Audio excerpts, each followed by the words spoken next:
ప్రకారం నడుచుకున్నటకును మమ్మల్ని సిద్ధపరచమని స్థిరపరచమని అడుగుచున్నాం. నిలబడిచిన మీ దాసుని కూడా మీ యొక్క నోటికి బోరుగా వారిని వాడుకొనమని అడుగుచున్నాం. చేయబడబో ప్రతి ప్రార్థన పైన మీకు అందృష్టించి మీ నామమునికి సమస్త మహిమ ఘనత ప్రభావములు తెచ్చుకొనమని ప్రభువైన యేసుక్రీస్తు నామములో అడిగి మిక్కిలి వినంతో వేడుకొంచున్నాం తండ్రి.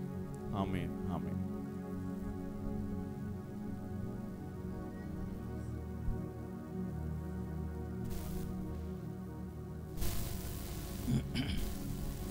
యేసుక్రీస్తు నామములో మరొకసారి అందరూ కూడా ప్రత్యేకమైన వందనాలు తెలియజేసుకుంటూ ఉన్నాను. మరి పరిశుద్ధ గ్రంథం నుండి మనం ఒక వాక్య భాగాన్ని మనం చదువుతున్నాం. గడిచిన వారం ఈ భాగాన్ని మనం చదువుకున్నాం. ఎవరైనా జ్ఞాపకం చేస్తారా?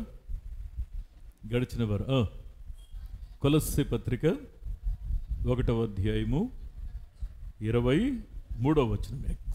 ఎక్సలెంట్ చదవండి ఒకసారి ఆ మాటని.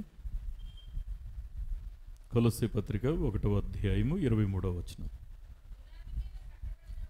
పునాది మీద కట్టబడిన వారై స్థిరముగా ఉండి మీరు విన్నట్టియు ఆకాశము క్రింద ఉన్న సమస్త సృష్టికి ప్రకటింపబడినట్టియు ఈ సువార్త వలన కలుగు నిరీక్షణ నుండి తొలగిపోక విశ్వాసమందు నిలిచి ఉండిన ఎడల ఇది మీకు కలుగును.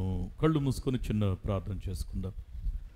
దయగలిగిన తండ్రి, మహోన్నతుడా, మరొకసారి మీ నమ్మకమైన దీవెనకరమైన ఆశీర్వాదకరమైన చేతులకునైనా మా హృదయం తెరిచి మమ్మల్ని అప్పగించుకొని ప్రార్థిస్తూ ఉన్నాం. ఎంత దయగలిగిన దేవుణ్ణి మేము కలుగున్నాం మా ప్రభు.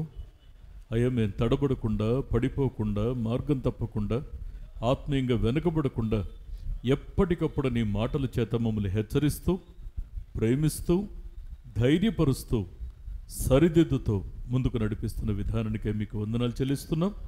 అయ్యా, సహాయం చేయండి. గడిచిన వారం మీరు మాతో కొన్ని విషయాలు మాట్లాడారు. అయ్యా, పునాది మీద కట్టబడిన వారై అలాంటి జీవితాలు ఎలా ఉండాలో అయ్యా మాకు మీరు నేర్పారు. మీకు స్తోత్రాలు. ఈరోజు మరికొన్ని విషయాలు నేర్చుకోవడానికి మీరు సహాయం చేయమని నీ పాదాలు పట్టుకుంటున్నాం. నీ మాటలు వివరించడానికి నేను తగిన వాడిని కాదు, నా జ్ఞానం చాలదు. నన్ను మీ సిలువ చాటును మరుగుపరిచి మీరే నాతోనూ మాతోనూ మాట్లాడి మీ నామానికి మహిమ తెచ్చుకున్నామని, దీవించమని, ఆశీర్వదించమని యేసునామములో ప్రార్థించి వేడుకొనుచున్నాం మా పరమ తండ్రి.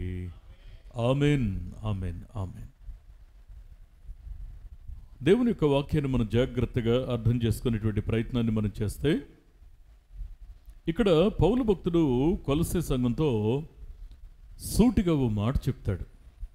మీరు ఆత్మీయ జీవితంలో ఎలా ఉండాలి, మీరు ఆత్మీయంగా ఫలించాలంటే మీరు ఎలా బ్రతకాలి అన్న విషయాన్ని ఇక్కడ వివరిస్తూ మొదటి మాట ఏం చెప్పడాన్ని మనం చూస్తామంటే, పునాది మీద కట్టబడిన వారై స్థిరంగా ఉండండి.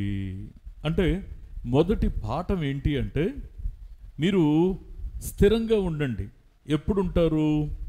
పునాది మీద కట్టబడిన వారైతే స్థిరంగా ఉంటారు. ఇప్పుడు మనం స్థిరంగా ఉండాలంటే పునాది మీద కట్టబడాలి. ఇంతకీ ఆ పునాది ఏంటి? క్రీస్తే ఆ పునాది. క్రీస్తు అనే పునాది మీద మనం ఎట్లా కట్టబడాలి అంటే, వేరుపారిన వారై ఇంటి వలె కట్టబడుచు నేర్చుకొనిన ప్రకారముగా విశ్వాసమందు నిలకడగా స్థిరంగా ఉండండి. విశ్వాసమందు స్థిరంగా ఉండండి. తర్వాత ఇక్కడ మాట్లాడుతూ ఇంకొక మాట ఏం చెప్పాడంటే, అయ్యా, మీరు దేవుని యొక్క సన్నిధిలో మీరు స్థిరంగా ఉండాలి అంటే ఖచ్చితంగా మీరు చేయాల్సిన ఇంకో పని ఏంటంటే, ఆయనలో మీరు కూడా ఎట్లా కట్టబడాలో తెలుసా? ఒక క్రమమైన పద్ధతిలో కట్టబడాలి అని నేర్చుకున్నాం.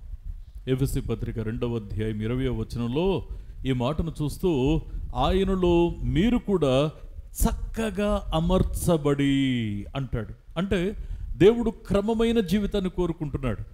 నీ మాటలో క్రమం ఉండాలి, నీ మనసులో క్రమం ఉండాలి, నీ యొక్క అంతరంగంలో క్రమం ఉండాలి, నీ ఆలోచనలో క్రమం ఉండాలి, నీ యొక్క జీవిత విధానంలో క్రమం ఉండాలి, నీ యొక్క ప్రతి అంశంలో కూడా క్రమము అనేది ఉండాలని వాక్యం వెల్లడి చేస్తూ ఉంది.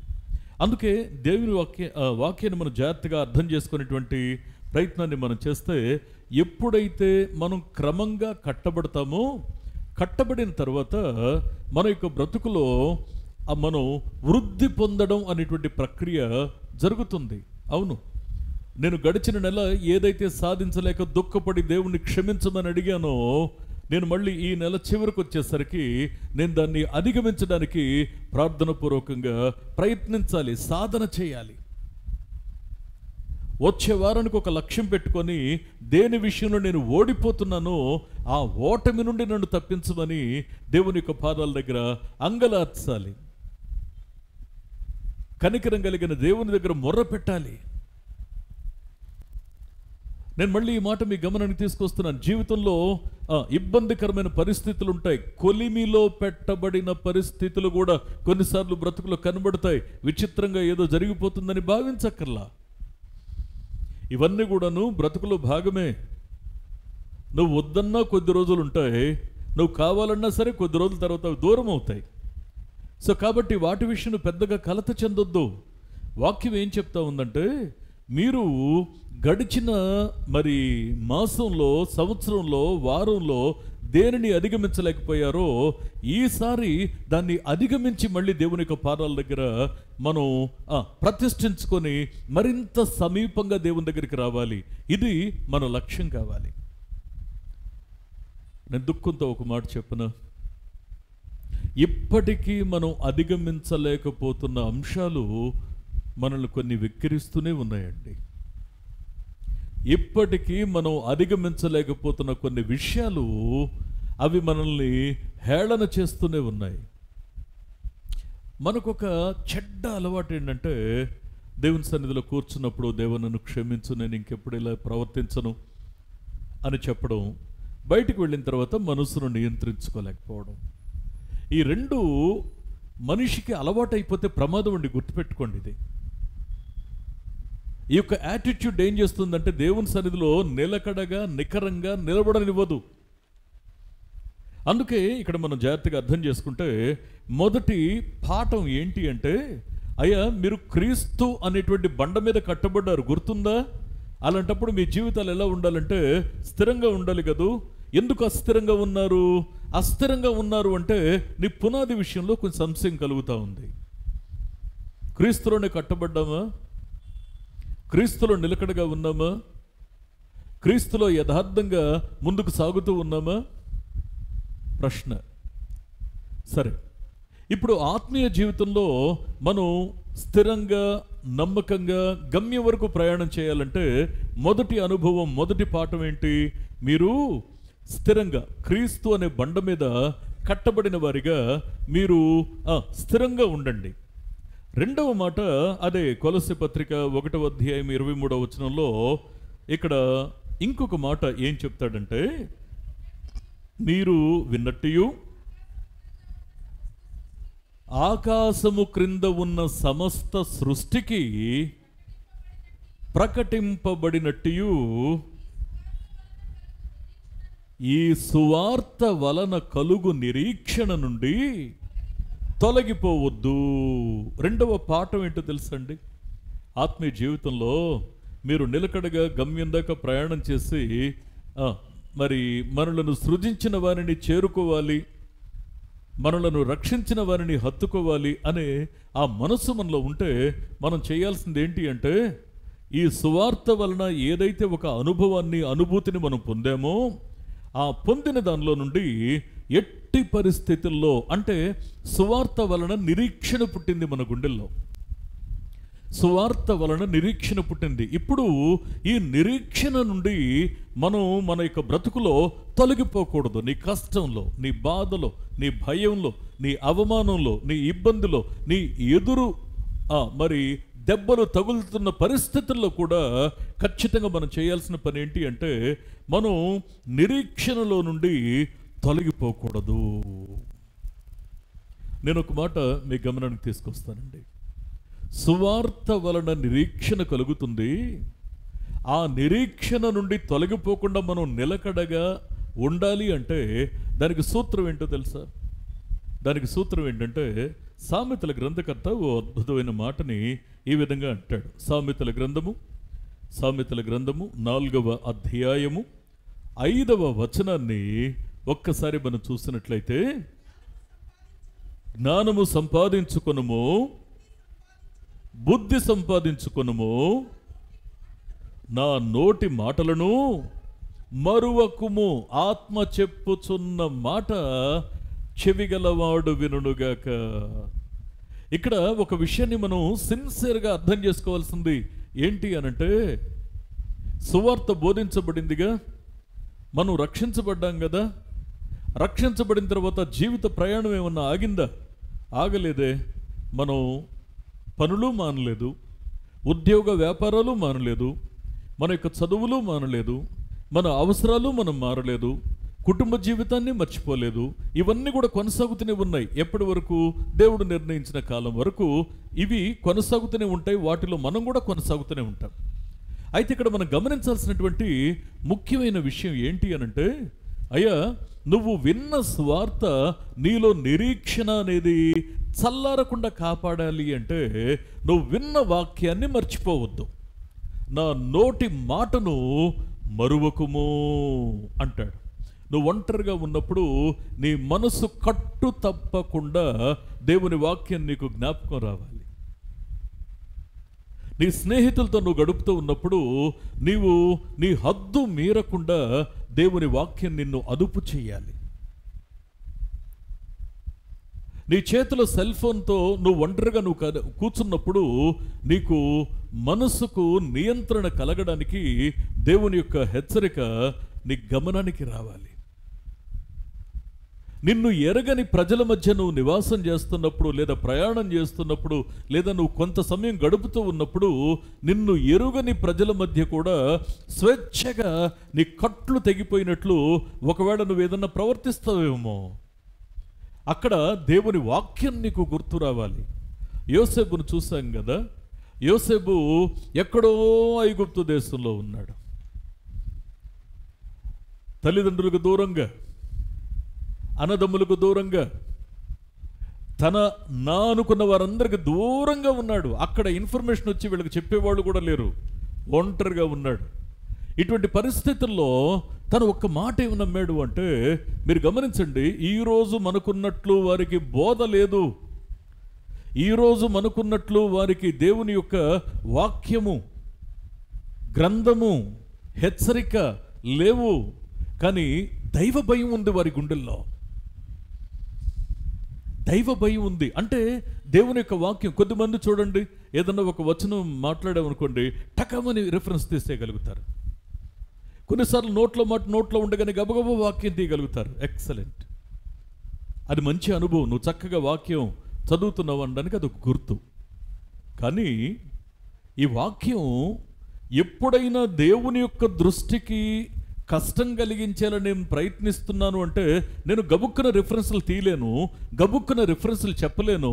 కానీ ఆయన మాట యొక్క భావం ఉంటుందే, ఆయన మాట యొక్క గద్దింపు ఉంటుందే, ఆ గద్దింపు యొక్క సారాంశం ఉంటుందే, అది నా గుండెను తాకాలి. నేను ఇలా ప్రవర్తిస్తే నా దేవునికి నచ్చదు, నా దేవుడు మెచ్చడు, ఆయనతో నేను కలిసి ప్రయాణం చేయలేను. అందుకే దేవుని యొక్క వాక్యం సెలవిస్తూ ఉన్నటువంటి సత్యం ఏంటి అనంటే, అయ్యా, నీలో నిరీక్షణ నిలిచి ఉన్నంత వరకు నువ్వు కష్టంలో కూడా దేవుని కోసం నమ్మకంగా ఉంటావు. నీలో నిరీక్షణ నిలిచి ఉండాలి అంటే ఆయన నీకు చెప్పినటువంటి మాటని నువ్వు మర్చిపోవద్దు. ఒక మాట మర్చిపోవద్దు అంటే, మీకు చిన్నప్పుడు ఎక్కాలు నేర్చుకున్నాం, గుర్తుందా? మీకు ఎక్కాలు నేర్చుకున్నాం, గుర్తుందండి?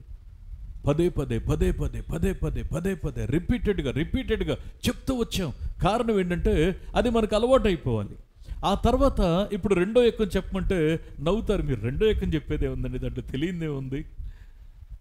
ఎందుకంటే స్టార్ట్ చేస్తే ఆ ఫ్లో వెళ్ళిపోద్ది. దేవుని వాక్యం ఉంది, ఈ వాక్యం నీ గుండెల్లో అది పొదగాలి. దేవుని వాక్యం నీ మనసుకు రాపిడి కలిగించాలి. నీ మనసుకు రాపిడి కలిగించినప్పుడు నీ మనసు మండించబడుతుంది. మండించబడిన మనసులో ఇక మలినం ఉండడానికి అనుమతి ఉండదు. మలినం లేని మనసులో ఖచ్చితంగా దేవుడు నివాసం ఉండడానికి ఇష్టపడతాడు. అందుకే దేవుని యొక్క వాక్యం సెలవిస్తున్న సత్యం ఏంటి అంటే, నేను దేవుని మాటను మర్చిపోకూడదు. ఆయన హెచ్చరిక ఉంటుంది, ఆయన గద్దింపు ఉంటుంది, ఆయన మందలింపు ఉంటుంది, ఆయన ప్రోత్సాహం ఉంటుంది, ఆయన బుజ్జగింపు ఉంటుంది. కొన్నిసార్లు నా క్షేమం కోరి కొన్ని కఠినమైన మాటలు కూడా ఉంటాయి. ఆ కఠినమైన మాటలు గమనించాలి. కొన్నిసార్లు నేను ఫిజికల్గా, ఫినాన్షియల్గా, నేను శారీరకంగా, లేకపోతే ఆర్థికంగా, మానసికంగా ఒకవేళ నేను కృంగి ఉన్న స్థితిలో కూడా దేవుని వాక్యం నాకు ఎలా అనిపించాలో తెలుసా? ప్రాణప్రదంగా అనిపించాలి. కొద్దిమంది ఏం చేస్తారంటే, వారి యొక్క వ్యక్తిగత సమస్యలు ఏవైనా ఎక్కువగా వారి జీవితంలో దాడి చేస్తూ ఉంటే వారు వాక్యాన్ని ఆ తర్వాత చూద్దాంలే, నేను ఏదో బాధలో ఉన్నానుగా అంటే, నువ్వు బాధలో ఉండడం ఎగ్జంప్షనా? నీకు నువ్వు కోపంలో ఉంటే నీకు ఎగ్జంప్షన్ ఇస్తారా? నువ్వు సమస్యలో ఉంటే వాక్యాన్ని నువ్వు వినకపోయినా పర్వాలేదా? వాక్యానికి లోబడకపోయినా పర్వాలేదా? దేవుని యొక్క వాక్యం సెలవిస్తున్న సత్యం ఏంటి అంటే, మనం ఒక సిరీస్ నేర్చుకుంటున్నాం. దేవుడు ఎవరిని వదిలిపెట్టలా. తప్పు చేస్తే తప్పే అన్నాడు, పనిష్మెంట్ ఇచ్చాడు. ఎందుకు పనిష్మెంట్ ఇస్తాడంటే, తన పిల్లల్ని తిరిగి దక్కించుకోవడానికి. మనం ఒక సిరీస్ చూస్తున్నాం. అందుకే దేవుని యొక్క వాక్యం సెలవిస్తున్న సత్యం ఏంటి అంటే, శ్రమ కూడా ఆశీర్వాదం కొరకే అనేటువంటి మాటని మనం గత కొన్ని వారాలుగా మనం ధ్యానిస్తూ వస్తూ ఉన్నాం, ఆదివారాల పూట. అంటే ఇక్కడ మన జీవితంలో శ్రమ భౌతికమైనటువంటి పరిస్థితులకి, ఆత్మీయ జీవితానికి ముడిపెట్టి, నేను భౌతికంగా బాగుంటే నేను ఆత్మీయంగా నమ్మకంగా ఉంటాను, నేను భౌతికంగా డల్గా ఉంటే నేను కొన్నిసార్లు మరి నాకు నచ్చినట్లు ప్రవర్తిస్తాను. Absolutely wrong. అందుకే ఇక్కడ ఏమంటాడంటే, సువార్త వలన నీ గుండెలో నిరీక్షణ అనేది దేవుడు విత్తాడుగా. నువ్వు విత్తిన తర్వాత పోయిన అనుభవంలో ఏం నేర్చుకున్నావు? మీరు వేరు పారిన వారై ఉండాలి. అంటే నువ్వు ఇంకా సజీవంగా అంటు కట్టబడిన స్థితిలో ఏపుగా ఎదుగుచు, జీవం ప్రవహిస్తూ, ఆయనలో ఉన్న సారం నీ గుండెల్లోకి ప్రవహిస్తూ, నువ్వు ఆయనకు నచ్చేలా, ఆయన మెచ్చేలా నీ జీవితాన్ని మార్చుకోవాలి, అమర్చుకోవాలి. పరివర్తన చెందిన స్థితిలో నువ్వు నిలిచి చూపించాలి. అందుకే ఇవన్నీ కూడా నిరీక్షణ చల్లారకుండా ఉండాలి అనంటే దేవుని మాట మర్చిపోవద్దు. దేవుని మాట మర్చిపోవద్దు. ఇంకొక విషయాన్ని మనం జాగ్రత్తగా అర్థం చేసుకునే ప్రయత్నాన్ని మనం చేస్తే, 2వ దినవృత్తాంతాల గ్రంథంలో ఇంకొక అనుభవాన్ని చూస్తాం. 2వ దినవృత్తాంతాల గ్రంథము 20వ అధ్యాయము అక్కడ 32వ వచనాన్ని ఒకసారి మనం చూసినట్లయితే, చదువునన్నా. అతడు యెహోవా దృష్టికి యథార్థముగా ప్రవర్తించి తన తండ్రి అయిన ఆసా మార్గమందు నడుచుచు దానిలో నుండి తొలగిపోకుండెను. ఆత్మ చెప్పుచున్న మాట చెవిగలవాడు వినుగాక. ఇక్కడ వాక్యం సెలవిస్తున్న సత్యం ఏంటి అంటే, మొదటి పాఠం నేర్చుకున్నాం మనం పోయిన వారం. ఏంటి అంటే, ఆ మొదటి పాఠంలో పునాది మీద మీరు కట్టబడిన వారిగా స్థిరంగా ఉండండి వాక్యం చెప్తా ఉంది. పునాది మీద కట్టబడిన వారిగా మీ జీవితాలు ఉండాలని వాక్యం చెప్తా ఉంది. రెండవది, ఇప్పుడు 2వ పాఠం ఏంటి అంటే, మీరు నిరీక్షణ నుండి తొలగిపోవద్దు అని మాట్లాడుతున్నాడు. నిరీక్షణ నుండి తొలగకుండా ఉండాలంటే, నెంబర్ 1, ఆయన మాట మర్చిపోవద్దు, ఆయన మందలింపు మర్చిపోవద్దు, ఆయన హెచ్చరిక మర్చిపోవద్దు, ఆయన గద్దింపును మర్చిపోవద్దు, ఆయన మాట మర్చిపోవద్దు. రెండవది ఇక్కడ మాట్లాడుతున్న మాట ఏంటి అంటే, యథార్థంగా ప్రవర్తించడం మర్చిపోవద్దు. యథార్థంగా ప్రవర్తించడం మర్చిపోవద్దు. అందుకే ఇక్కడ యెహోషాపాతు గురించి మాట్లాడుతూ ఇక్కడ వాడినటువంటి అమూల్యమైనటువంటి మాట ఏంటంటే, అతడు నిజంగా మరి తన తండ్రి యొక్క మార్గాన్ని ఏమాత్రం విడిచిపెట్టలేదు, యథార్థంగా ప్రవర్తిస్తున్నాడు, ఆ మార్గం నుంచి తొలగిపోలేదని మాట్లాడతాడు. దేవుడు మన యొక్క బ్రతుకులో ఆశించేది ఏంటి అనంటే, యథార్థమైన జీవితాన్ని, దేవుడు ఆశిస్తూ ఉన్నాడు. నేను చిన్న మాట అడిగిన, యథార్థంగా బ్రతకడం అంటే మనుషుల దగ్గర మన యొక్క జీవితం, మన సాక్ష్యం ఎలా ఉంది అనేటువంటి విషయాన్ని ఒకటి మనం కాపాడుకోవడం. ఇది మన సాక్ష్యాన్ని ఇంపాక్ట్ చేస్తుంది, సాక్ష్యాన్ని ప్రభావితం చేస్తుంది. ఈ విషయం ఒకటైతే, ముందు దానికంటే ప్రాథమికంగా దేవుని యొక్క సన్నిధిలో నువ్వు నేను ఎంతవరకు యథార్థత కలిగి ఉన్నాం. ఏమండి, దేవునికి ఒక మాట ఇస్తాం, దాన్ని కాపాడుకో. మళ్ళీ కష్టం వస్తే మళ్ళీ ఆయన పాదాల దగ్గరికి వచ్చి మొరుపెడతాం. అడుగు తప్పులేదు, ఎందుకంటే నువ్వు బిడ్డవు కాబట్టి అడుగు తప్పులేదు. కానీ నువ్వు దేవుని దగ్గర మాట తప్పుతున్నావు అనేటువంటి ఈ పశ్చాత్తాపం నీకు కలగడం లేదా? నా మాట నిలబెట్టుకోలేకపోతున్నాను ప్రభువా, నీకు యథార్థంగా నేను మాట ఇవ్వలేకపోతున్నాను, ఇచ్చిన మాటను కాపాడుకోలేకపోతున్నాను, ఈ భావన నీలో కలగడం లేదా? అందుకే దేవుడు నీ నుంచి ఏం ఆశిస్తున్నాడు, దేవుడు నీ నుంచి ఏం కోరాడు, నువ్వు దేవునికి ఏ మాట ఇచ్చావు, ఆ ఇచ్చిన మాటకు ఎంతవరకు నమ్మకంగా ఉంటున్నావు? నువ్వు నిజంగా ప్రార్థిస్తున్నప్పుడు దేవుని యొక్క సన్నిధిలో ప్రార్థిస్తున్నాననే భావంతో అంతరంగపు లోతుల్లో నుంచి యథార్థంగా నీ మనసు తీసి దేవుని పాదాల దగ్గర పెట్టగలుగుతున్నావా? నీ హృదయాన్ని కుమ్మరించగలుగుతున్నావా? నీ హృదయాన్ని బద్దలు చేసుకొని, నీ హృదయాన్ని చింపుకొని యథార్థంగా దేవుని యొక్క సన్నిధిలో కన్నీరు కార్చి ప్రార్థించగలుగుతున్నావా? నీ నోట నుండి వెలువడుతున్న ప్రార్థన దేవుడు అవును నా బిడ్డ చెప్తుంది నిజమే, నా కుమారుడు నా కుమార్తె చెప్తుంది నిజమే అని దేవుడు నమ్మగలిగేలా మన యొక్క ప్రార్థన జీవితం, ఆయనకిచ్చిన మాట కాపాడుకోవాలనే తపన తాపత్రయం నిజంగా ఉన్నాయా? ఏమండి, నిజంగా వాక్యం సెలవిస్తూ ఉన్నటువంటి సత్యం ఏంటి అంటే, ఆయన చెప్పిన మాట ఎప్పుడైతే మనం మర్చిపోకుండా ఉంటామో అప్పుడు మన యొక్క జీవితంలో ఖచ్చితంగా కృతజ్ఞత, యథార్థత మన బ్రతుకులో మనకు కలుగుతుంది. యథార్థత మన జీవితంలో కలుగుతుంది. కారణం ఏంటంటే దేవుడు నన్ను చూస్తున్నాడు అనేటువంటి ఆ యొక్క భావన, దేవుడు నన్ను చూస్తున్నాడన్న భయము, దేవుడు నన్ను చూస్తున్నాడనేటువంటి నమ్మకము, ఇవి నా గుండెలో కలుగుతాయి. దానికోసమే దేవుని సన్నిధిలో మనం ఎలా బ్రతుకుతామో తెలుసా? ఖచ్చితంగా ఆయనకు ఒక మాట ఇస్తే కష్టమైనా సరే, కొన్నిసార్లు నేను ఈ ప్రమాణం చేశాను దేవునికి, ఆ ప్రమాణాన్ని నిలబెట్టుకోవడానికి నేను ప్రయత్నిస్తున్నాను, 98% ఫెయిల్ అయ్యాను, 2% నేను ఒకవేళ సక్సెస్ అయ్యాను, మాట నిలబెట్టుకోగలిగాను. నేను వెంటనే డిసప్పాయింట్ అవ్వను. నేను ఇంకొకసారి ప్రయత్నించేటప్పుడు కనీసం 5% అన్నా గెలవడానికి ప్రయత్నిస్తాను. అది ఇంప్రూవ్మెంట్, అది వృద్ధి చెందడం, అది ఫలించడం.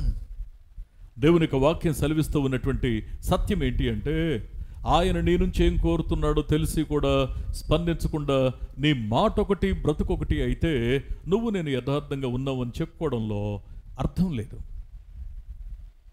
నువ్వు నేను దేవుని దగ్గర యథార్థంగా ఉన్నావని చెప్పుకోవడంలో అర్థం లేదు. ఇక్కడ నిరీక్షణ నుండి తొలగిపోకుండా ఉండాలి అంటే ఖచ్చితంగా మన బ్రతుకులో ఒకటి ఆయన మాట మర్చిపోవద్దు, రెండవది నిరీక్షణ నుండి తొలగిపోకుండా ఉండాలి అంటే యథార్థత విషయంలో దేవుని సన్నిధిలో నిర్లక్ష్యంగా ఉండొద్దు. మూడవది ఇక్కడ ఇంకొక అమూల్యమైనటువంటి మాటని మీ గమనానికి తెస్తున్నాను. ద్వితీయోపదేశకాండము 4వ అధ్యాయము 9వ వచనాన్ని ఒకసారి మనం చూసినట్లయితే, అయితే నీవు జాగ్రత్త పడుము. అసలు ముందు స్టార్టింగే ఒక హెచ్చరిక. అయితే నువ్వు జాగ్రత్త పడు. చూడండి, నీవు కన్నులారా చూచిన వాటిని మరువక యుండునట్లు అవి నీ జీవితకాలం అంతయు నీ హృదయములో నుండి తొలగిపోకుండానట్లు నీ మనస్సును బహు జాగ్రత్తగా కాపాడుకో. ఏమండి, నిరీక్షణ నుండి తొలగిపోకుండా ఉండాలి అంటే ఒకటి దేవుని వాక్యాన్ని మర్చిపోకుండా ఉండాలి. నిరీక్షణ నుండి తొలగిపోకుండా ఉండాలంటే రెండవది ఇక్కడ వాక్యం సెలవిస్తున్న సత్యం ఏంటి అంటే నీ యథార్థత నుండి తొలగిపోవద్దు. మూడవది నువ్వు నిరీక్షణ నుండి తొలగిపోకుండా ఉండాలి అంటే ఖచ్చితంగా మనం అర్థం చేసుకోవాల్సిన విషయం ఏంటి అనంటే, కృతజ్ఞత కలిగి ఉండడం అనేది మర్చిపోవద్దు. ఏంటి అంటే, దేవుడు నీకు ఏ మేలు చేశాడో ఆ మేలు మర్చిపోయే వ్యక్తిగా ఉండొద్దు. నువ్వు కష్టాలున్నాయి, ఇబ్బందులున్నాయి, సమస్యలున్నాయి, బాధలున్నాయి, అంత మాత్రం చేత నువ్వు దేవుని యొక్క సన్నిధిలో ఎట్టి పరిస్థితుల్లో కూడా నువ్వు కృతజ్ఞత అంటే చేసిన మేలు మరిచిపోయి అప్పటికప్పుడు ఉన్నటువంటి సమస్యను బట్టి దేవుని యొక్క సన్నిధిలో మరి నిష్ఠూరపు మాటలు మాట్లాడేటువంటి మనస్సును ఎట్టి పరిస్థితుల్లో కలిగి ఉండొద్దని దేవుని యొక్క వాక్యం సెలవిస్తూ ఉంది. అంటే దేవుని యొక్క వాక్యాన్ని మనం జాగ్రత్తగా అర్థం చేసుకునేటువంటి ప్రయత్నాన్ని మనం చేస్తే నిజంగా మనం చూసారా, ఇక్కడ వాడిన మాట ఏంటంటే, నువ్వు జాగ్రత్త పడము. ఏ విషయంలో జాగ్రత్త పడాలి అంటే, నువ్వు కన్నులారా చూచిన వాటిని మరువక. దేవుడు నీ జీవితంలో చేసిన మేలేంటో నీకు తెలుసు. నువ్వు కష్టంలో ఉన్నప్పుడు, బాధలో ఉన్నప్పుడు, బెదిరిపోయి ఉన్నప్పుడు, సమస్యల చేత నలిగిపోతూ ఉన్నప్పుడు, అందరూ నిన్ను విడిచిపెట్టినప్పుడు ఆయన నిన్ను ఆదరించి చేరదీసి ఆయన నిన్ను హత్తుకొని నీకోసం ఆయన చూపినటువంటి వాత్సల్యత నీ యొక్క మనస్సాక్షికి నీకు తెలుసు. నువ్వు దాన్ని మర్చిపోవద్దు.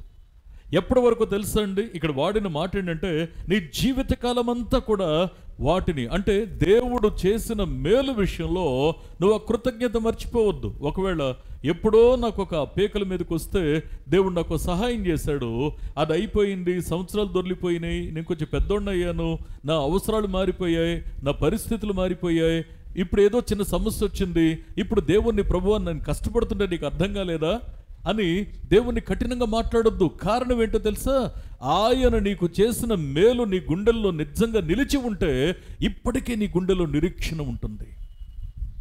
ఆయన అందుకే చూడండి, దావీదు యొక్క యాటిట్యూడ్ చూడండి. గొలియాతు ఎదురుగా ఉంటే చూసి రాజైన సౌలు పారిపోతే ఈ చిన్నోడు యవనస్తుడు దావీదు పరిగెత్తుకుంటూ వస్తున్నాడు. దావీదు పరిగెత్తుకుంటూ వచ్చి తను ఏమంటాడంటే, అయ్యా నేను వెళ్తానయ్యా యుద్ధానికి, నువ్వు చిన్నోడివి కదా నువ్వేం చేస్తావంటే, అయ్యా నా జీవితంలో నేను ఒంటరిగా ఉన్నప్పుడు సింహం వస్తే దేవుడు నన్ను గెలిపించాడు. వాడిన పదాలు చూస్తారా, సింహం వస్తే దేవుడు నన్ను గెలిపించాడు, ఎలుగుబంటి వస్తే దేవుడు నన్ను గెలిపించాడు. వీడంతయ్యా సున్నతి లేని ఫిలిష్తీయుడు. అంటే ఎప్పుడైతే మన యొక్క గుండెల్లో కృతజ్ఞత ఉంటుందో ఈ కృతజ్ఞత నిరీక్షణను పెంచుతుంది. కృతజ్ఞత నీ గుండెల్లో ఈ నిరీక్షణను పెంచుతుంది. దీన్ని మర్చిపోవద్దు. దేవుని యొక్క వాక్యాన్ని మనం జాగ్రత్తగా అర్థం చేసుకునేటువంటి ప్రయత్నాన్ని మనం చేస్తే, అందుకే నిరీక్షణ నుండి తొలగిపోక. పోయిన వారం మనం విన్నాం, అయ్యా మీరు స్థిరంగా ఉండండి, ప్రతి పరిస్థితులు కూడా స్థిరంగా ఉండండి. రెండవ మాట ఏమని చెప్పాడంటే, మీరు నిరీక్షణ నుండి తొలగిపోవద్దు. నిరీక్షణ నుండి తొలగిపోకుండా ఉండాలంటే నెంబర్ 1, ఆయన మాట మర్చిపోకూడదు. నిరీక్షణ నుండి తొలగిపోకుండా ఉండాలంటే ఆయన నోటి మాటను మర్చిపోకూడదు. రెండవది యథార్థత మర్చిపోకూడదు, యథార్థత నుండి తొలగిపోకూడదు.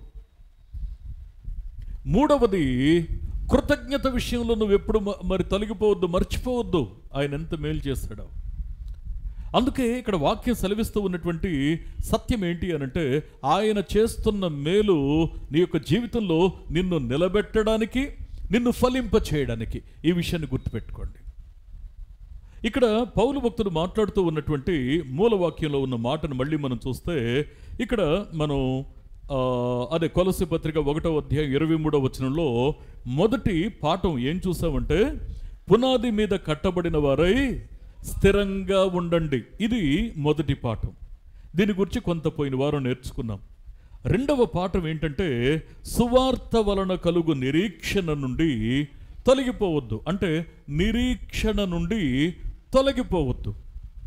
ఇప్పుడు ఇక్కడ ఉన్నటువంటి మూడవ మాట ఏంటి అని మనం చూస్తే, విశ్వాసమందు నిలిచి ఉండండి. విశ్వాసమందు నిలిచి ఉండండి. దేవా, నేను ఆత్మీయ జీవితంలో ఎన్నోసార్లు నీకు మాట ఇచ్చాను, మాట తప్పాను, ఎన్నోసార్లు ఇది చేయాలనుకున్నాను, అది చేయాలనుకున్నాను, నేను చేయలేకపోయాను. శారీరకంగా నాకు మరి ఉన్నటువంటి అన్ని ఆలోచనలు, లేకపోతే దాని మీద నేను చూపించేంత శ్రద్ధ ఆత్మీయ జీవితం మీద నేను చూపించలేకపోతున్నాను. ప్రతి చిన్నదానికి కోపడుతున్నాను, ప్రతి చిన్నదాని మీద కష్టపెట్టుకుంటున్నాను, ప్రతి చిన్నదాని విషయంలోనూ నేను చాలా కఠినంగా వ్యవహరిస్తున్నాను. కానీ ఆత్మీయ జీవితంలో నేను ఎందుకు స్టేబుల్గా నిలకడగా ఉండలేకపోతున్నాను? పునాది మీద కట్టబడమని చెప్పావు, స్థిరంగా ఉండమని చెప్పావు, మీరు తొలగిపోవద్దు అని చెప్పావు. ఎందుకు నా జీవితంలో నేను నిలకడగా ఉండలేకపోతున్నాను? ఎందుకు నేను తొలగకుండా స్థిరంగా ఎందుకు ఉండలేకపోతున్నాను అంటే, మూడవ పాఠం ఏంటి అంటే, మీరు నిలిచి ఉండడం నేర్చుకోవాలయ్యా అని అంటాడు ప్రభు. నిలిచి ఉండాలి. నువ్వు నిలిచి ఉండడం అనేది ప్రారంభించబడేంత వరకు కూడా ఎట్టి పరిస్థితుల్లో మన బ్రతుకులో మనం ఏపుగా ఎదగడం, ఫలించడం అనేది జరగదు బ్రతుకులో. అందుకే జాగ్రత్తగా వాక్యాన్ని మనం అర్థం చేసుకుంటే, మూడవ పాఠం ఏంటంటే, విశ్వాసమందు నిలకడగా ఉండండి. అంటే అసలు క్రైస్తవ జీవితంలో, విశ్వాస జీవితంలో దేనిలో నిలకడగా ఉంటే మన యొక్క ఆత్మీయ జీవితం మరి ఎన్ని ఒత్తిళ్ళు వచ్చినా, ఒడిదుడుకులు వచ్చినా సాఫీగా వెళ్ళిపోద్దని నేను చెప్పడంలా. స్ట్రగుల్స్ ఉంటాయి, మలుపులు ఉంటాయి, ఎత్తుపల్లాలు ఉంటాయి. ఇవి ఎన్ని ఉన్నా కూడాను గమ్యం దాకా మనం ప్రయాణం చేయడం అనేది ఎప్పుడు జరుగుతుందంటే, విశ్వాసమందు నిలిచి ఉన్నప్పుడు. ఇంతకీ విశ్వాసమందు నిలిచి ఉండడం అంటే ఏంటి? నెంబర్ 1, యోహాను సువార్త 15వ అధ్యాయము 4వ వచనాన్ని ఒకసారి మనం చూసినట్లయితే, నా యందు నిలిచి ఉండుడి, మీ యందు నేనును నిలిచి ఉందును, ఆత్మ చెప్పుచున్న మాట చెవిగలవాడు వినుగాక. మనం వాక్యాన్ని మనం జాగ్రత్తగా అర్థం చేసుకునే ప్రయత్నాన్ని మనం చేస్తే, ఆయనలో నిలిచి ఉండాలి. దాన్ని మించిన విషయం ఇంకోటి లేదండి. ఆయనలో నిలిచి ఉండాలి. కొద్దిమంది ఏం చేస్తారంటే, వారి యొక్క మనసును, ఏకాగ్రతను వేరే వేరే వాటి మీద ఎక్కువ కేంద్రీకరిస్తారు. అందుకే దేవునిలో మనం నిలకడగా లేకుండా, విశ్వాసంలో నిలకడగా లేకుండా పోతున్నాం. వాక్యం ఏం చెప్తా ఉందంటే, ఆయనలో మీరు నిలకడగా ఉండండి. వాక్యం సెలవిస్తూ సాక్షాత్తు క్రీస్తు ప్రభువే చెప్తున్న మాట, నాయందు నిలకడగా ఉండండి, నిలిచి ఉండండి అని ప్రభు చెప్తున్నాడు. నేను చిన్న మాట అడగనా? ఏమండి, క్రీస్తులో, క్రీస్తు నందు మనం నిజంగా నిలకడగా ఉన్నామని చెప్పగలిగే ధైర్యం కలిగి ఉన్నామా మనం? ఆయనలో అంటే, ఆయనలో ఉండడం అంటే అర్థం ఏంటి? ఆయనతో కలిసి ప్రయాణం చేయడం అంటే అర్థం ఏంటి? ఆయనతో సాంగత్యం చేయడం, స్నేహం చేయడం అంటే అర్థం ఏంటి? ఆయనలో నిలవాలి అంటే ముందు నేను ఆయన తాకి చూడాలిగా, ఆయనతో స్నేహం చేయాలిగా. ఆయనతో స్నేహం చేస్తేనే తాకుతాను, తాకితేనే హత్తుకుంటాను, హత్తుకుంటేనే ఆయనలో నేను నమ్మకంగా ఉంటాను. ఇది ఎప్పుడు జరుగుతుంది అంటే, నేను పరిశుద్ధుడనై ఉన్న ప్రకారము మీరు కూడా పరిశుద్ధత కలిగి ఉన్నప్పుడు.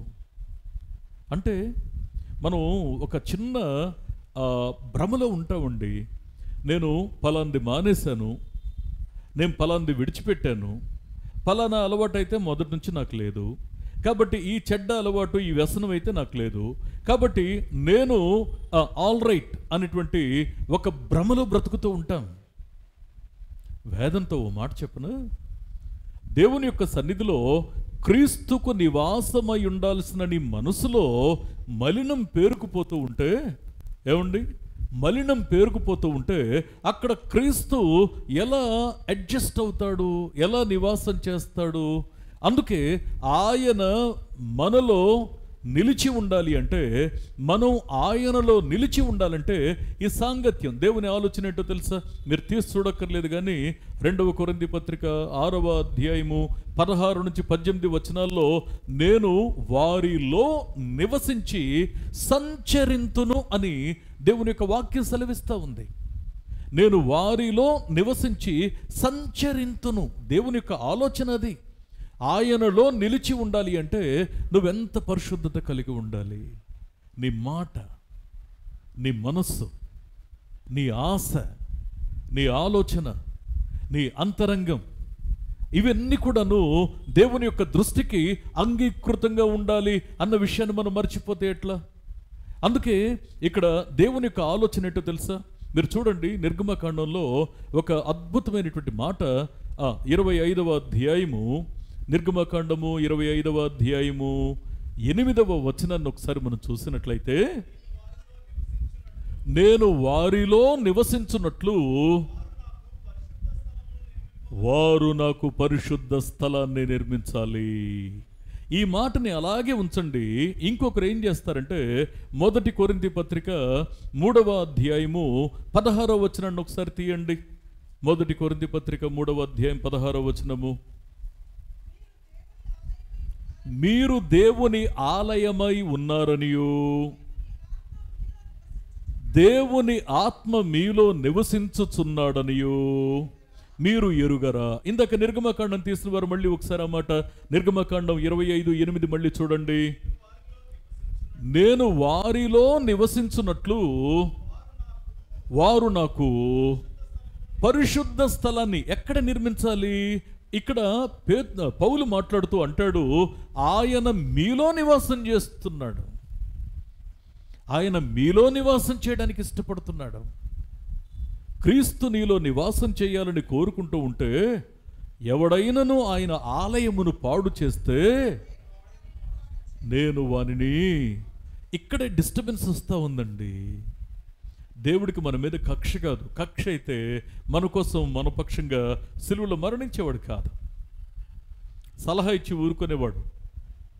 పాత నిబంధన భక్తులకి ధర్మశాస్త్రం ఇచ్చినట్లు మనల్ని కూడా అట్లా పైపైన వదిలేసేవాడు. దేవుని వాక్యాన్ని మనం జాగ్రత్తగా అర్థం చేసుకునేటువంటి ప్రయత్నాన్ని మనం చేస్తే, నేను మళ్ళీ ఈ మాట మీ గమనానికి నేను తీసుకొస్తున్నాను, ఆయన యొక్క మాట మన మనస్సును తాకింది సత్యమే అయితే, ముందు మనం ఏం చేస్తామంటే, మనం ఆయనలో నిలిచి ఉండడం అనేది దేనికి సంకేతమో తెలుసా? ఆయన నీలో కంఫర్టబుల్గా నివాసం చేయడానికి అనువుగా నీ మనసుని నువ్వు సిద్ధం చేసుకున్నావు. అందుకే ఆయనలో మనం నిలిచి ఉండడం అంటే, ఆయన మనలో నివసించడానికి అనువుగా పరిశుద్ధత కలిగి బ్రతకాలి. నేను ఒక చిన్న మాట చెప్పనండి. రోజులో ఎన్నిసార్లు మనం అనుకొని ఉంటాము, నేను మళ్ళీ ఇట్లా ఆలోచించకుండా ఉంటే బాగుండు, మళ్ళీ నేను ఇట్లా తలంచకుండా ఉంటే బాగుండు, మళ్ళీ నేను ఈ పొరపాటు చేయకుండా ఉంటే బాగుండు, అరే నేను ఇట్లా మాట్లాడకుండా ఉంటే బాగుండు, మళ్ళీ ఈ విధంగా నేను ప్రవర్తించకుండా ఉంటే బాగుండని దినదినము అనుకుంటూనే ఉండి మన యొక్క జీవితంలో మళ్ళీ పదే రిపీట్ చేస్తూ ఉంటాం. అందుకే విశ్వాసమందు నిలకడగా ఉండడం అంటే, ఆయనలో మన ఉనికిని కాపాడుకోవాలి అంటే పరిశుద్ధత కలిగి ఉంటేనే ఆయనతో సాంగత్యం చేస్తాం. ఈ విషయాన్ని మర్చిపోవద్దు.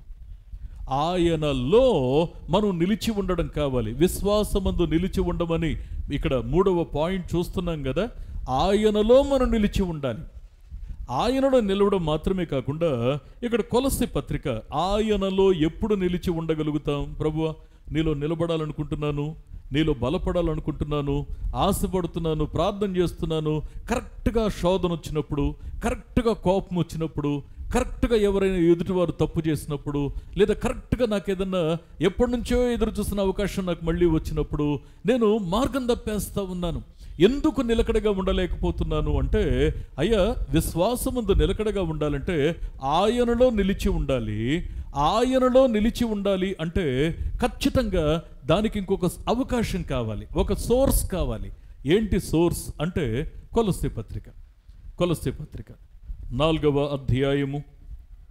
అధ్యాయము ఇక్కడ ఈ 2 నుంచి 4 వచనాలు అక్కడ కలిసి ఉంటాయి. అక్కడ పార్ట్ ఏ మొదటి భాగాన్ని చదవండి. ప్రార్థన యందు నిలకడగా ఉండండి, ఆత్మ చెప్పుచున్న మాట చెవిగలవాడు వినుగాక. నేను దుఃఖంతో వేదంతో ఒక మాట చెప్పనండి, వేదంతో ఒక మాట చెప్పనా? మనలో ప్రార్థన లేదండి. I'm very sorry to say, మనలో ప్రార్థన లేదండి. మెదడు పనిచేస్తూ ఉంది, ప్రార్థన చేస్తూ ఉన్నప్పుడు అంతరాత్మ పనిచేయడంలా, హృదయపు లోతులో నుంచి ప్రార్థించడంలా, దేవుని సన్నిధిలో విధేయత లేదు, ప్రార్థించాలనే మనసు లేదు, కన్నీరు లేదు, పెనుగులాడే అనుభవం లేదు. ఒకప్పుడు చేసిన ప్రార్థన, ఒకప్పుడు కార్చిన కన్నీరు, ఒకప్పుడు ఉన్నటువంటి ఆ తీవ్రత ఈ దినం లేదు మన బ్రతుకులో. అయ్యా, నువ్వు దేవునిలో నిలకడగా ఉండలేకపోవడానికి ప్రధానమైన కారణం ఏంటో తెలుసా? ప్రార్థనలేమి. వేకువ జామున లేచి ప్రార్థన చేయాలి, ఈ విషయాన్ని మీరు ఎందుకు నిర్లక్ష్యం చేస్తున్నారు అంటే అంటారు, ఊరుకుంటారు, వెళ్ళిపోతారు, మళ్ళీ కుదిరినప్పుడు వస్తారు. మనం తలలు ఊపడానికంటే ముందు సాతానుడు కూడా చెప్పరా బాబు, నువ్వు చెప్పేదేదో చెప్పరా, వాళ్ళు చేసేదేదో నేను చూసుకుంటాగా అంటాడు. అందుకే నన్ను క్షమించండి మాట అంటున్నందుకు, ఎవరి జీవితంలో ప్రార్థన చల్లారిపోతుందో వారి జీవితాలు ప్రశాంతంగా అనిపిస్తాయండి. పర్లేదు, బాగానే ఉందిలే, నెమ్మదిగానే ఉన్నానులే అనే భ్రమలో బ్రతుకుతూ ఉంటారు. కానీ జాగ్రత్తగా అర్థం చేసుకోండి, ప్రార్థన చేస్తున్నటువంటి మనసు ఆ బ్రతికున్న చేప ఏటికి ఎదురెదుతున్నట్లుగా సవాళ్లను ఎదుర్కొంటూ అది సజీవంగా తన యొక్క ప్రయాణాన్ని కొనసాగిస్తూనే ఉంటుంది. అందుకే నీలో ప్రార్థన నిలకడగా లేకపోతే ఎట్లా?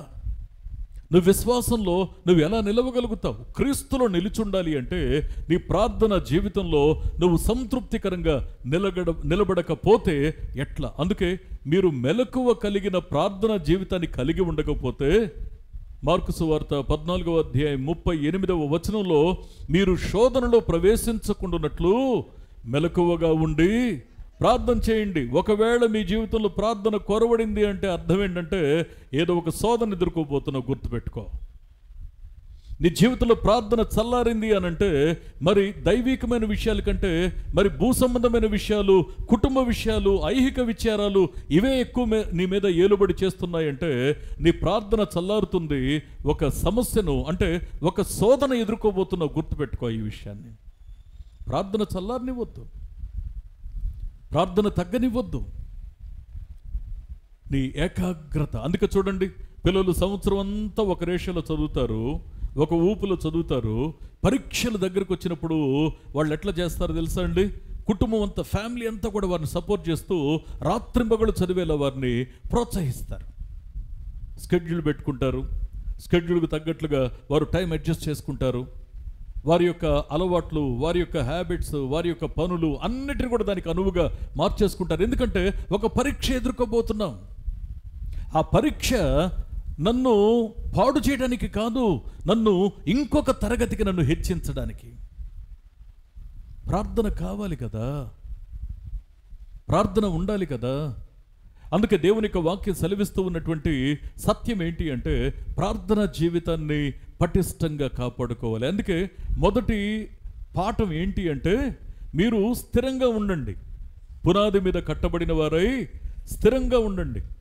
రెండవది, మీరు నిరీక్షణ విషయంలో మీరు తొలగిపోవద్దు. ఎట్టి పరిస్థితుల్లో నిరీక్షణ నుంచి మీరు తొలగిపోవద్దు. మూడవది, మీరు విశ్వాసమందు నిలిచి ఉండండి. విశ్వాసమందు నిలిచి ఉండాలి అంటే మొదటి విషయం ఇక్కడ మనం చూసాము, ఆయనలో నిలిచి ఉండాలి, యేసులో నిలిచి ఉండాలి. రెండవది, ప్రార్థనలో నిలిచి ఉండాలి. మూడవది, ఇక్కడ మాట్లాడుతున్న అమూల్యమైన మాట ఏంటంటే యోహాను సువార్త 8వ అధ్యాయము 31వ వచనాన్ని ఒక్కసారి మనం చూస్తున్నట్లయితే, కాబట్టి యేసు తనను నమ్మిన యూదులతో, మీరు నా వాక్యమందు నిలిచిన వారైతే నిజముగా నాకు శిష్యులై ఉంటారు. ఆత్మ చెప్పుచున్న మాట చెవిగలవాడు వినుగాక. నిజముగా నాకు శిష్యులై ఉంటారు, అప్పుడు మీరు సత్యాన్ని గ్రహిస్తారు. అంటే వాక్యం ఏం చెప్తా ఉందంటే మనం విశ్వాసమందు స్థిరంగా ఉండాలి అంటే ఒకటి క్రీస్తులో నిలిచి ఉండాలి. క్రీస్తులో నిలిచి ఉండాలంటే ప్రార్థనలో నిలిచి ఉండాలి. ప్రార్థనలో నిలిచి ఉండాలంటే వాక్యములో నిలిచి ఉండాలి. దేవుడు నాతో ఏం చెప్తున్నాడు, దేవుడు నా నుంచి ఏం కోరుకుంటున్నాడు, దేవుడు నన్ను ఏ విషయంలో మందలిస్తున్నాడు, దేవుడు నాలో ఏ విషయాన్ని వెంటనే మార్చుకోమని చెప్తున్నాడు. వాక్యంలో నిలిచి ఉండాలి. కొన్నిసార్లు ఈ విషయాన్ని దేవుడు వద్దంటున్నాడు, ఒకవేళ నేను ఆపేయడం జరిగితే నాకు ఆర్థికంగా నష్టం వస్తుంది, అయినా పర్వాలేదు. ఒకవేళ నా గౌరవం ప్రతిష్ట తగ్గుతుంది, అయినా పర్వాలేదు. దేవుని యొక్క వాక్యం ద్వారా మనకు ఏం బోధించబడుతుందో ఆ బోధను అమలు పరిచే విషయంలో ఆలస్యం చేస్తే మనం క్రీస్తుని నిర్లక్ష్యం చేస్తున్నాం. మర్చిపోవద్దు. దేవుని యొక్క జీవం కలిగిన మాట ఉంది చూశారు, అది మన మనస్సును తాకుతూ ఉన్నప్పుడు ఏమాత్రం కూడా ఆ జాప్యం చేయకుండా, ఆలస్యం చేయకుండా ఆయన మాటకు తగినట్లుగా స్పందించడానికి సంసిద్ధత కలిగి ఉండాలి. ఆయన మాట, మీరు నా వాక్యమందు నిలిచిన వారైతే, అందుకే చూడండి, ఆయన మాట కోసమట గడప యొద్ద కనిపెట్టుకొని ఉండమంటాడు. ఎప్పుడు ఏ మాట మాట్లాడతాడా, ఎప్పుడు ఏ హెచ్చరిక చేస్తాడా, ఎప్పుడు ఏ మందలింపు మాటనే వింటానా, ఎప్పుడు ఏ ప్రోత్సాహకరమైన మాటనే వింటానా, నన్ను బలపరిచే మాట, నాకు భద్రతనిచ్చే మాట, నన్ను సంరక్షించే మాట, నా యొక్క జీవితంలో ఉన్నటువంటి మలినాన్ని కడిగివేసే మాట ఎప్పుడు దొరుకుతుందని దానికోసం తాపత్రయపడేటువంటి ఆ మనస్సును కలిగి ఉండడం, వాక్యం కోసం పరితపించే మనస్సు.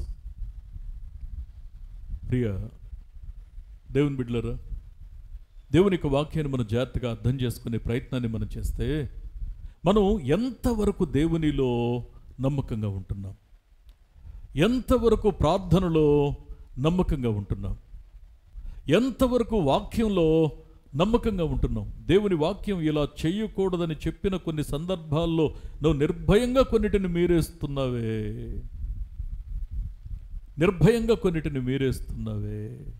ఎట్లా?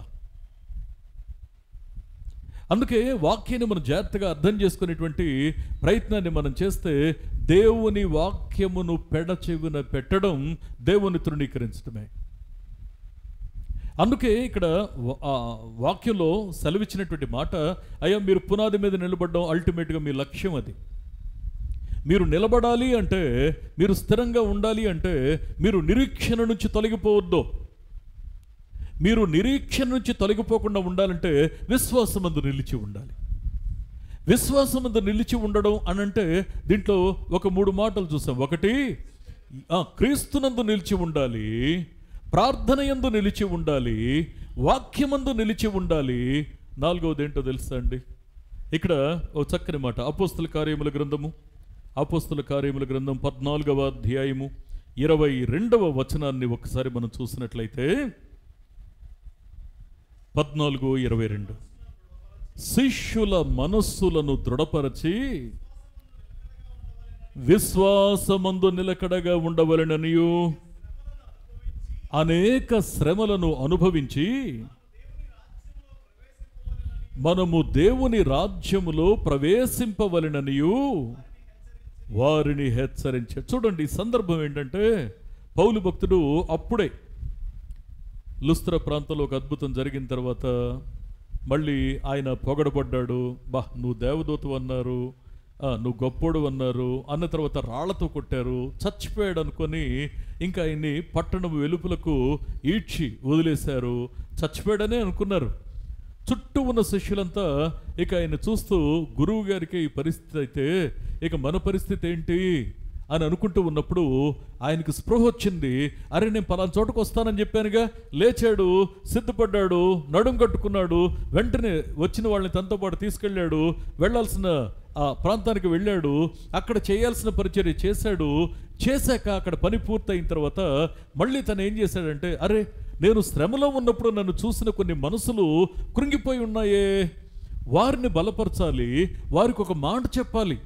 ఏంటి అంటే ఇక్కడ మాట్లాడుతూ అంటాడు, అనేక శ్రమలను అనుభవించిన తరువాత మనం దేవుని రాజ్యంలో ప్రవేశించాలి. అంటే మనకు ఒక లక్ష్యం ఉంది. క్రైస్తవ జీవితానికి ఒక లక్ష్యం ఉంది. నువ్వు బాధల్లో ఉన్నా, అనారోగ్యంతో ఉన్నా, అప్పుల్లో ఉన్నా, సమస్యలో ఉన్నా, నిందించబడుతున్నా, తృణీకరించబడుతున్నా, హేళన చేయబడుతున్నా, ఒకవేళ విలువ లేకుండా నువ్వు బ్రతుకుతున్నా, నేను ఎందుకు బ్రతుకుతున్నానని నీకు అనిపించే పరిస్థితుల మధ్య నుంచి నువ్వు ప్రయాణం చేస్తున్నా, వాక్యం ఏం చెప్తా ఉందంటే, అరే క్రైస్తవునిగా బ్రతుకుతున్నప్పుడు నీ గుండెల్లో ఓ లక్ష్యం ఉందని నువ్వు మర్చిపోతే ఎట్లా స్నేహితుడా?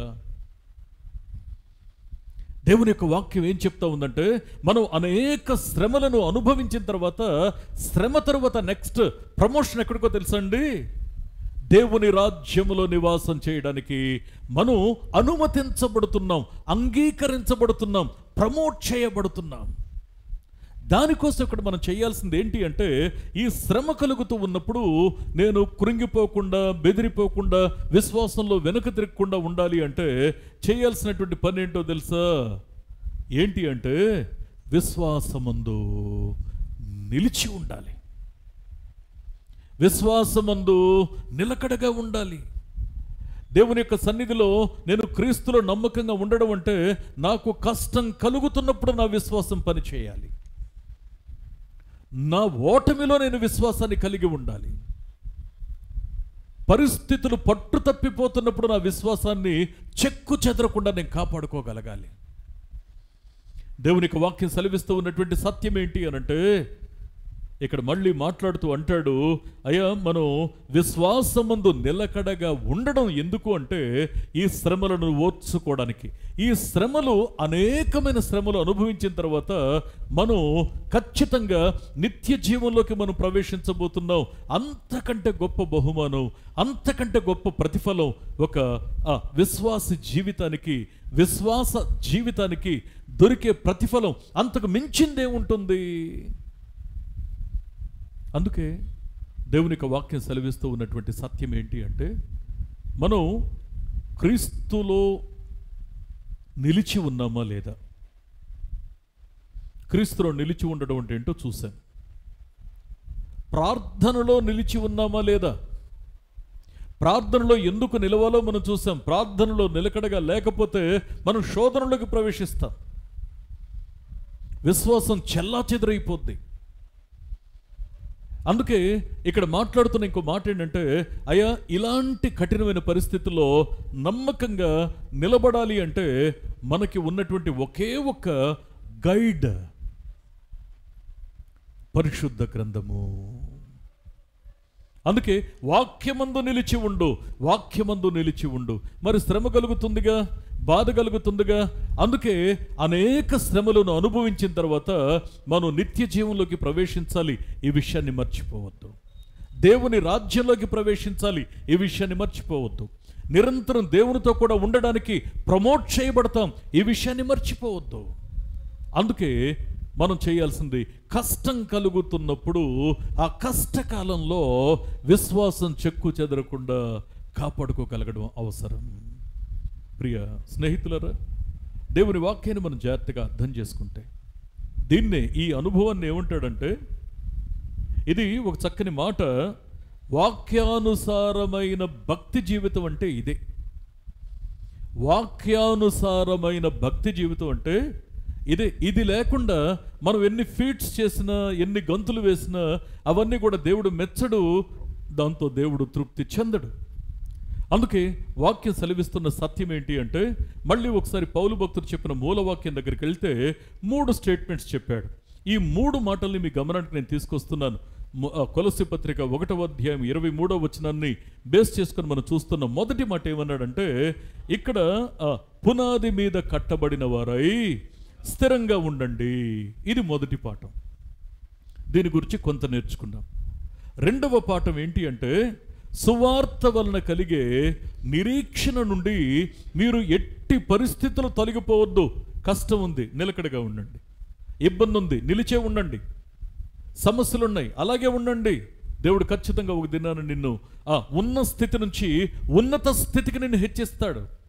మూడవది, మరి అలా స్టేబుల్గా ఉండగలగాలంటే మన జీవితంలో మనకు ఉండాల్సింది ఏంటి అంటే, విశ్వాసమందు నిలిచి ఉండాలి, నిలకడ కలిగి ఉండాలి.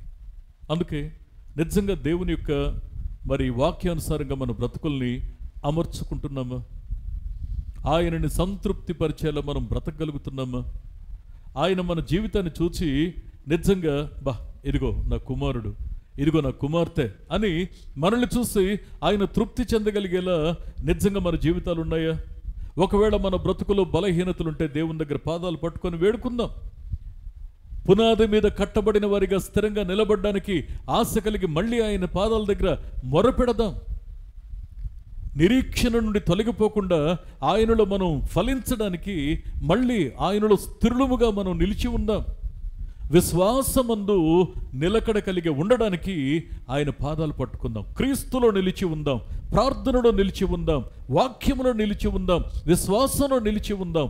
దేవుని యొక్క ఉద్దేశానికి తగినట్లుగా ఈ కడువరి దినాల్లో పౌరుషం కలిగి బ్రతికే ఈ భాగ్యాన్ని దేవుడిచ్చాడు. ఆయన ఉద్దేశానికి తగినట్లుగా బ్రతికి చూపడానికి ప్రతిష్ఠించుకుందాం, ప్రార్థన పూర్వకంగా జీవిద్దాం. ఒకవేళ ఏదైనా బలహీనతలుంటే, ఎక్కడైనా నిలవలేకపోతుంటే, దేవా నాకు సహాయం చేయని ఆయన పాదాలు పట్టుకొని మనం వేడుకుందాం. అందరం కూడా కళ్ళు మూసి ఒక్కసారి మనం ప్రార్థన చేద్దాం. అందరం కూడా కళ్ళు మూసుకుని ఒక్కసారి మనం ప్రార్థన చేసుకుందాం. దేవుని యొక్క పాదాల దగ్గర, దేవుని పాదాల దగ్గర. ఇక మందిరంలో కూర్చున్నాక మీరు సొంత విషయాలు మాట్లాడుకోవద్దండి, సొంత విషయాలు మాట్లాడుకోవద్దు. దేవుని సన్నిధిలో కూర్చుంది దేనికంటే దేవుని వాక్యం కోసం కూర్చున్నాం మనం. ఇక మీ దృష్టి ధ్యాస మళ్ళనివ్వద్దు, మీ ఆలోచనలు మళ్ళనివ్వద్దు, మీ చేతుల్లో ఫోన్లు ఉండనివ్వద్దు, మీ ఆలోచన మళ్ళనివ్వద్దు. దేవుడు మాట్లాడుతున్నప్పుడు కూడా శ్రద్ధ అయితే విలువైన అమూల్యమైన వాగ్దానాలు పోగొట్టుకుంటాం మనం. ప్రార్థన చేద్దాం. పరధ్యానంగా కాకుండా ప్రభు యొక్క సన్నిధిలో భారం కలిగి, వేదన కలిగి, కన్నీటితో ప్రార్థించడానికి మన హృదయాన్ని మనం సిద్ధం చేసుకుందాం. ఒకసారి మనం ప్రార్థన చేద్దాం. ప్రతి ఒక్కరు కూడా నోరు తెరవండి. ప్రతి ఒక్కరు కూడా నోరు తెరవండి. సమయంలో మనం ప్రార్థన చేసుకుందాం.